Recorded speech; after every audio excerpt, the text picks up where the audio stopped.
So this is a little bit of an interesting trick you could show spectators when talking about the legendary center deal. You claim that you've been practicing in the mountains and you can in fact do a deal where you could deal the cards from the middle of the deck. So you have the spectator shuffle the cards and mix them up to their heart's content. And you're asking them to name any four of a kind they want. Or you could have four different people pick cards. It really depends on your personal performance preferences. But in this case, let's say the spectators name the queens. That's fine. You take out the queens here.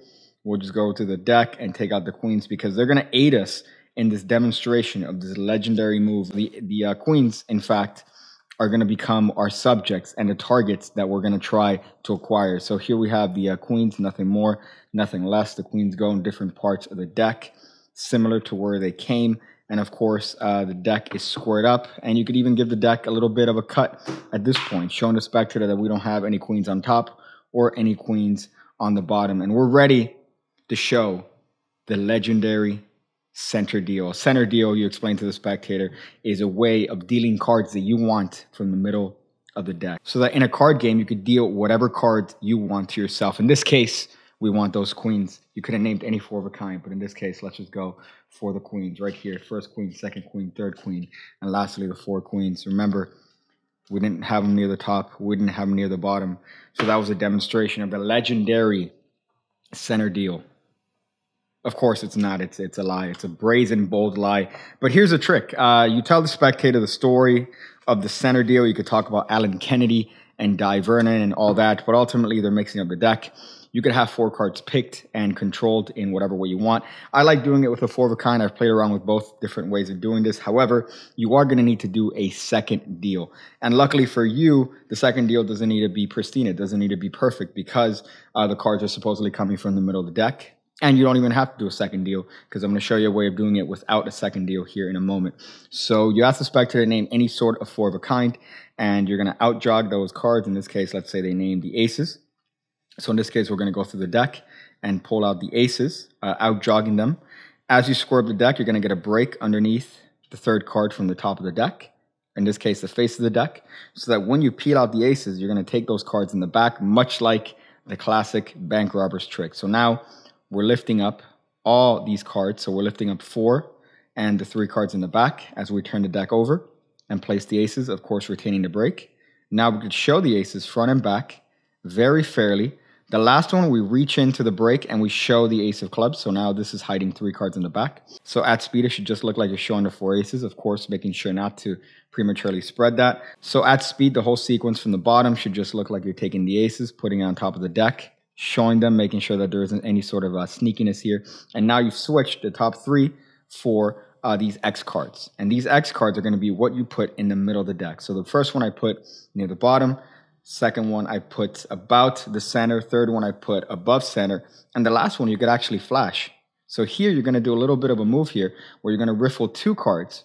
Or you could riffle one, two, or three cards because you're going to try to get this four of a kind within the stack of these that you have on top. So you could really riffle one, two, or even three cards and put this card fourth from the top. So you're going to show this, flash this, and put it, I'm going to put it in this case third, but you could put it really here, or even here, as long as it's within the stack of the four of a kind on top of the deck. And now you could very cleanly square up the cards and you're good to go. Now at this point, you do need to get a break underneath the bottom card of the deck because you're going to need to cut it to the top of the deck. So I like to get a little bit of a buckle action. That's fine to get whatever break in whatever way you want.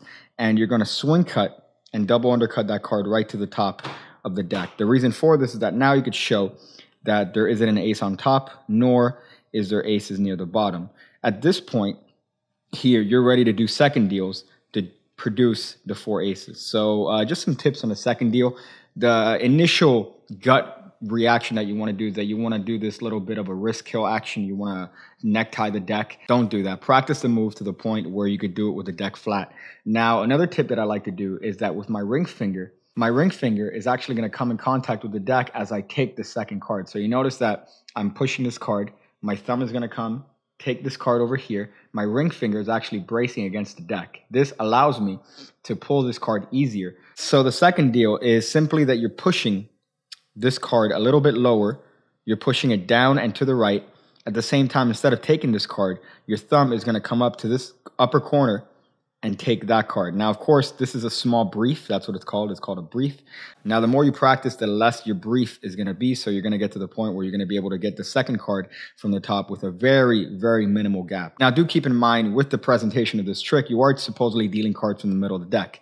So if they do catch a little bit of a flash, it's fine. However, you do want to get your technique down before you perform it. So in this case, you're going to come in. Now, one thing that I like doing is bracing with my ring finger. So my ring finger makes contact with the deck as I take that card, and that allows that card to push itself into my hand easier. So in action, it should just look like you're taking those cards from the top of the deck. Really, they're coming second from the top. Now, in the lore of Magic, there are a lot of resources on second deals and how to best do them. However, in this particular case, keep in mind that you are covered by the pattern in case the spectators do catch a flash of anything. However, if you don't want to have to do a second deal, you don't have to for this particular trick. You could just show that there's no ace on top, turn the deck over and say that there's no ace in the bottom. And at this point now, you have your aces on top. That's it. That's all you have to do. So at this point, you could play up whatever sort of deal you want. You could do and pretend like those cards are coming from the middle of the deck. However, really, they're just coming from the top. However, I do like that idea of showing the cards on top, not to be an ace, and then showing the couple cards in the bottom, not to be an ace, so that when you do the actual center deal itself, it generally looks like those cards are coming from the center or whatever. However, that's just a simple alternative if you don't want to do a second deal for this particular trick. Nothing wrong with that. And it becomes pretty much self-working at this point, apart from that initial control, which is pretty easy in itself. All you need to do is get the break underneath those three cards from the top, get those cards to the top of the deck, show them, and now you are ready to go. Once you put these aces in the middle, you don't get that subtlety of showing the top card, but you can now very cleanly, apparently, deal those aces from the middle of the deck, supposedly, and show your mastery of the legendary center deal. So that is the center deal false routine. It's a little bit of a nice thing you could put when you're doing some sort of gambling style pattern, and you could interject the fact that you have amassed this knowledge of this move that has been legendary and been passed down from generation to generation. So whatever pattern you want to have for this particular trick. However, it does give a little bit of an excuse to practice your center deal in front of spectators. So that's always a good thing. So thank you guys for watching, and I hope you guys enjoyed that trick, and I hope you guys do in fact perform it. Thank you guys, and hopefully I will see you on the next one.